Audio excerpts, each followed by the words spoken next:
Kita yang merasa diri memiliki iman dan memang beriman kepada Allah, lengkapi setiap hari dengan amal soleh. 24 jam tidak ada perbuatan kita yang keluar dari amal soleh. Kita sampai masuk ke dalam WC saja kita harus beramal soleh dengan lewat doa ketika mau masuk dan doa ketika sudah keluar. Apapun yang kita lakukan tidak ada yang tidak bernilai ibadah di sisi Allah Subhanahu wa Ta'ala.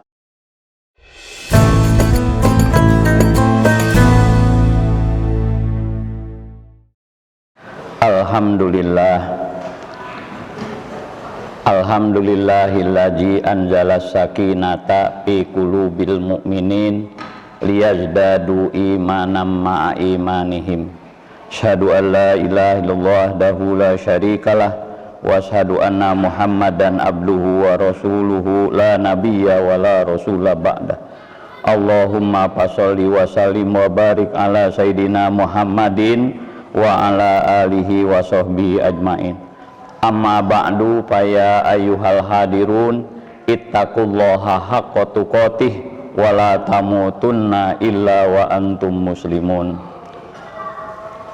Hadirin sidang Jumat yang berbahagia, selaku khotib saya pribadi berwasiat kepada diri sendiri dan seluruh jamaah agar dari sisa-sisa usia yang Allah berikan kepada kita, mari bersama kita gunakan untuk meraih mutu taqwa di hadapan Allah Subhanahu wa Ta'ala.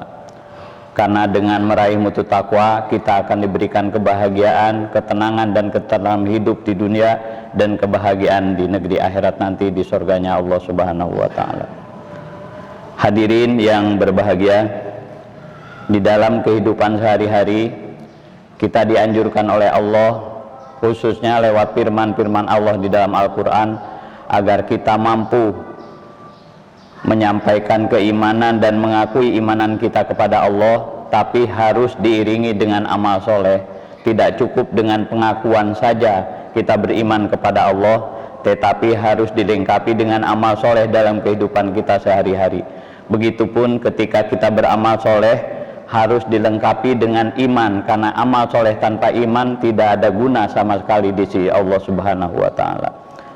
Nah, kali ini khotib akan menyampaikan yang ada kaitannya dengan iman dan amal soleh.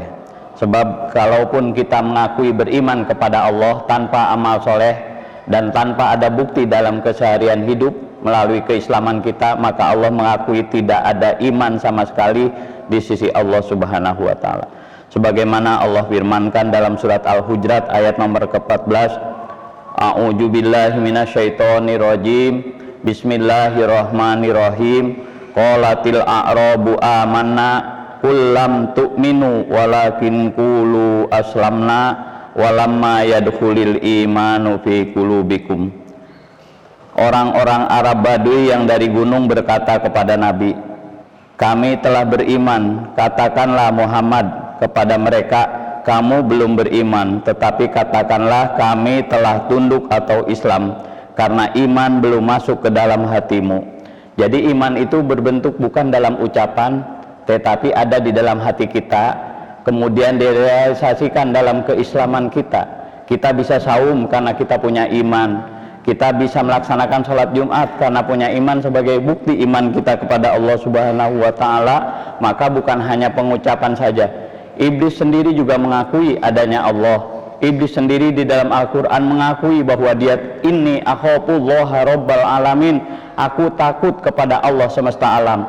Tetapi walaupun iblis mengakui dia takut kepada Allah, dia mengakui adanya Allah, tidak diakui keimanannya oleh Allah, dan Allah memberikan kepada iblis itu sebagai makhluk yang kafir. Oleh karenanya itu, iman itu Allah sampaikan di dalam surat Al-Hujurat ayat 15, innamal mu'minuna alladzina amanu billahi wa rasulih summa lam yartabu wajahadu bi amwalihim wa anfusihim fi sabilillah ulaika humus shadiqun.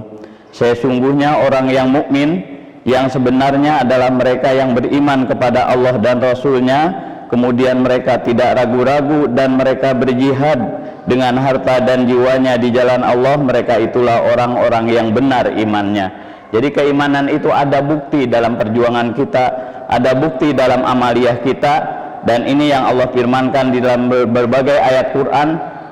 Banyak sekali firman-firman Allah di dalam berbagai ayat Quran yang menyatakan amanu wa amilus solihat.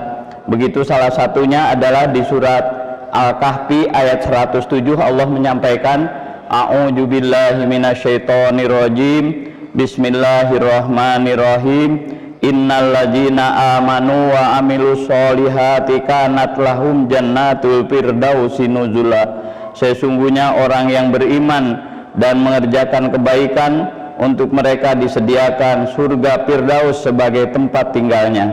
Jadi Allah menyiapkan surga yang tertinggi bagi mereka yang amanu wa amilus solihat. Begitu dalam surat 103 Al-Asr, innal insana lafi khusrin illal ladzina amanu wa amilus solihat. Sesungguhnya manusia itu semuanya dalam keadaan merugi kecuali orang yang beriman dan beramal soleh, saling menasihati dengan kebenaran dan saling menasihati dengan penuh kesabaran. Mereka itu akan dijamin diberikan kebahagiaan dan kebaikan dan tidak rugi hidupnya dunia dan akhirat. Itu Allah yang menyampaikan dan kita harus percaya karena Allah tidak pernah la yukhliful mi'ad. Allah tuh nggak pernah ingkar janji. Apa yang Allah sampaikan itu pasti benar. Oleh karenanya kita yang merasa diri memiliki iman dan memang beriman kepada Allah, lengkapi setiap hari dengan amal soleh. 24 jam tidak ada perbuatan kita yang keluar dari amal soleh. Kita sampai masuk ke dalam WC saja kita harus beramal soleh dengan lewat doa ketika mau masuk dan doa ketika sudah keluar. Apapun yang kita lakukan tidak ada yang tidak bernilai ibadah di sisi Allah Subhanahu wa taala. Begitu yang Allah sampaikan di dalam surat yang lain, laqad khalaqnal insana fi ahsani taqwim. Sungguhnya Allah telah menciptakan manusia dalam bentuk yang sebaik-baiknya. Summa radannahu asfala safilin. Kemudian kami kembalikan mereka ke tempat yang rendah serendah-rendahnya. Illal ladzina amanu wa amilus solihat falahum ajrun ghairu mamnun. Kecuali orang yang beriman dan beramal soleh, bagi mereka ada pahala yang tidak ada putus-putusnya. Mereka yang beriman dan beramal soleh, selalu Allah sampaikan iman dan amal soleh itu tidak pernah dipisahkan di sisi Allah Subhanahu wa taala dalam ajaran agama Islam. Selalu Allah menyampaikan bahwa ketika kita punya iman dan harus beramal soleh, tapi di ayat lainnya yang beramal soleh pun harus memiliki iman. Contohnya di dalam surat An-Nahl ayat yang ke-97 Allah menyampaikan a'udzu billahi minasyaitonir rajim man amila soliham min zakarin aw unsa wa huwa mu'minun fala yuhyiyannahu hayatan thayyibah wa lanajziyannahum ajrahum bi ahsani ma kanu ya'malun. Barang siapa yang mengerjakan kebaikan, baik laki-laki maupun perempuan dalam keadaan beriman, maka pasti akan kami berikan kepadanya kehidupan yang baik di dunia dan akan kami berikan balasan dengan balasan pahala yang terbaik di negeri akhirat nanti dari apa yang pernah mereka kerjakan. Jadi ketika kita beramal soleh harus memiliki iman. Jadi sebanyak apapun amal soleh kita, kalau tidak ada iman di hati kepada Allah, maka tidak akan ada gunanya sama sekali. Begitupun ketika mereka memiliki iman tidak ada amal solehnya, itu pun tidak berguna bagi dirinya pribadi. Tetap dia akan memasuki hukuman yang Allah sudah siapkan di akhirat nanti. Oleh karenanya kita tidak boleh tidak mulai saat ini dan seterusnya sampai kita meninggal dunia, mari kita lengkapi iman, pengakuan iman kita, keimanan kita kepada Allah dengan amal soleh yang sebanyak-banyaknya. Dan dimanapun kita harus beramal soleh, di rumah kepada keluarga, ketika kita di jalan bagaimana kita berbuat baik untuk mengikuti aturan-aturan yang ada, dan kemudian kita dimanapun berada sampai kita di tempat yang WC sekalipun kita masih bermutu nanti ibadah di sisi Allah Subhanahu wa taala. Bagaimana kita menggauli istri, menggauli anak kita setiap hari harus berbentuk amal soleh, karena kita diciptakan oleh Allah, wa ma khalaqtul jinna wal insa illa liya'budun. Aku tidak menciptakan yang namanya manusia dan jin kecuali untuk mereka mengabdi kepadaku atau beribadah kepadaku. Nah, ini juga yang Allah sampaikan di dalam Al-Qur'an, man amila sayyi'atan fala yujza illa mislaha wa man amila sholihan min zakarin aw unsa wa huwa mu'minun fa ulaika yadkhuluna jannata yurzaquna fiha bighairi hisab. Sebarang siapa mengerjakan perbuatan jahat dan dia dibalas sebanding dengan kejahatannya itu, dan barang siapa yang mengerjakan kebaikan, baik itu jenis laki-laki maupun perempuan, sedangkan mereka dalam keadaan beriman, maka mereka akan masuk surga. Mereka diberikan rezeki di dalam surga tanpa batas. Di surga itu tanpa batas. Oleh karenanya kita harus memahami betapa Nabi Adam itu ketika di surga ada kalimat wala taqraba hadhis syajarah. Itu tidak pernah terjadi Pak di dalam surga. Karena di dalam surga tidak pernah ada kalimat jangan, tidak ada.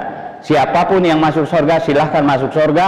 Ketika di surga mau berhubungan dengan istri tidak perlu menikah. Kemudian di surga ada homer, diperbolehkan meminum homer, bahkan bentuknya itu bukan lagi yang namanya bentuknya itu air di gelas atau di botol, tapi bentuknya sungai. Allah menjelaskan itu di dalam surat Muhammad ayat nomor ke-15, bagaimana di akhirat itu ada sungai air tawar, sungai air madu, sungai air homer, kemudian sungai air susu, yang semuanya itu diminum dengan nikmat dan diperbolehkan oleh Allah Subhanahu wa taala. Oleh karenanya Nabi Adam memakan buah hudi, memang Nabi Adam itu pun paham, dan dengan instruksi dari Allah tentunya, memang Nabi Adam ini jailun fil ardi khalifah. Sesungguhnya aku, kata Allah kepada malaikat, mau menjadikan seorang khalifah di muka bumi, tapi Nabi Adam adanya di sorga. Maka ketika itu Nabi Adam memahami kenapa kok di sorga ada kalimat wala taqraba hadhis syajarah, jangan kau dekati pohon ini, yaitu yang dinamai oleh iblis pohon hudi.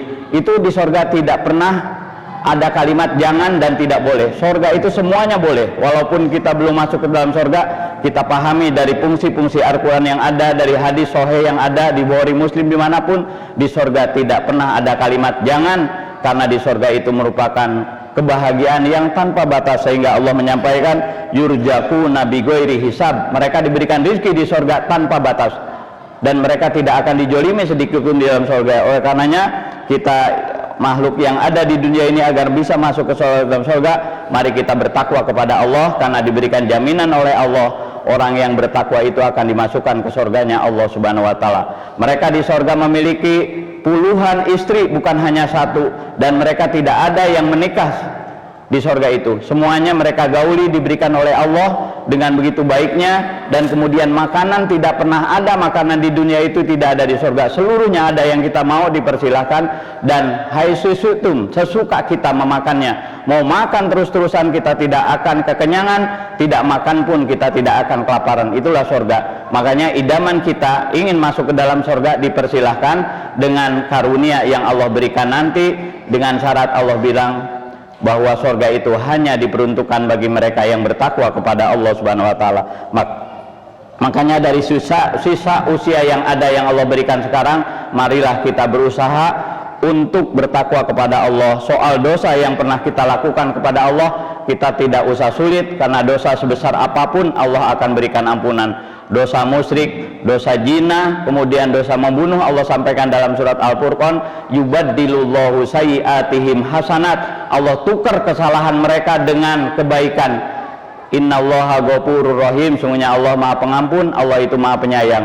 Jadi kalau kita merasa banyak dosa, dipersilahkan segera tobat kepada Allah, karena menurut Allah tidak ada dosa yang tidak akan diampuni oleh Allah Subhanahu wa taala. Kenapa? Allah itu Maha Pengasih, Allah itu Maha Penyayang. Dan mulai saat ini, mari bersama saya dan kita yang hadir semua niatkan untuk selalu bisa beramal soleh, kita bisa selalu bersodakoh, kita selalu berzikir. Ramadan sudah lama kita ditinggalkan, di mana sering kita berbuat amal soleh. Lanjutkan di bulan-bulan setelah Ramadan sampai ketemu Ramadan berikutnya. Bagaimana kita sholat witir setiap malam, walaupun bukan di bulan Ramadan kita sholat witir, kita lanjutkan.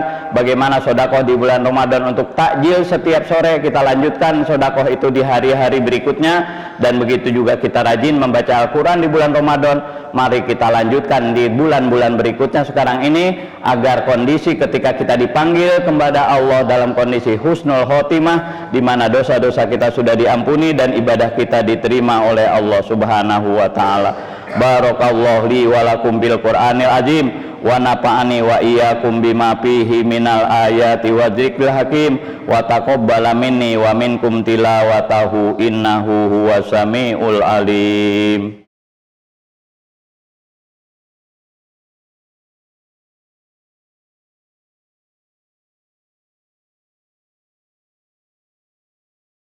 Alhamdulillahi wa kafa, wa salatu wa salamu ala nabil mustafa wa ala alihi wa sahbihi ahli sidqi wal wafa.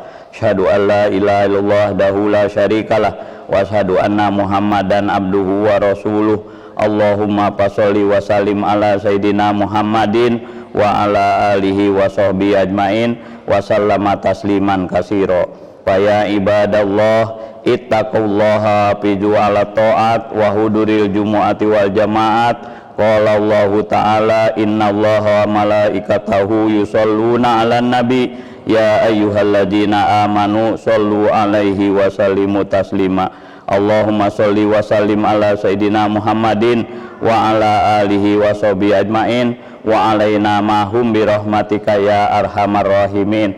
Allahumma aslih jami'a ulatil muslimin wansuril islam wal muslimin wa ahlikil kafarata wal musyrikin wa a'li kalimataka ila yaumiddin. Allahumma ighfir lil muslimin wal muslimat wal mu'minin wal mu'minat al ahya'i minhum wal amwat innaka sami'un qaribun mujibud da'wat wa ya qadiyal hajat. Allahumma hdina bihudak waj'alna mimman yusari'u fi ridhak wa la tuwalina waliyan siwak wa la taj'alna mimman khalafa amraka wa asok. Wa hasbunallah wa ni'mal wakil ni'mal maula wa ni'man nasir wa la haula wa la quwwata illa billahil aliyil azim. Rabbana atina fid dunya hasanah wa fil akhirati hasanah wa qina azabannar. Ibadallah innallaha ya'muru bil adli wal ihsan wa ita'i dzil qurba wa yanha 'anil fahsya'i wal munkar wal baghi ya'izukum la'allakum tadhakkarun wa la dzikrullahi akbar. Astaghfirullah li wa lakum.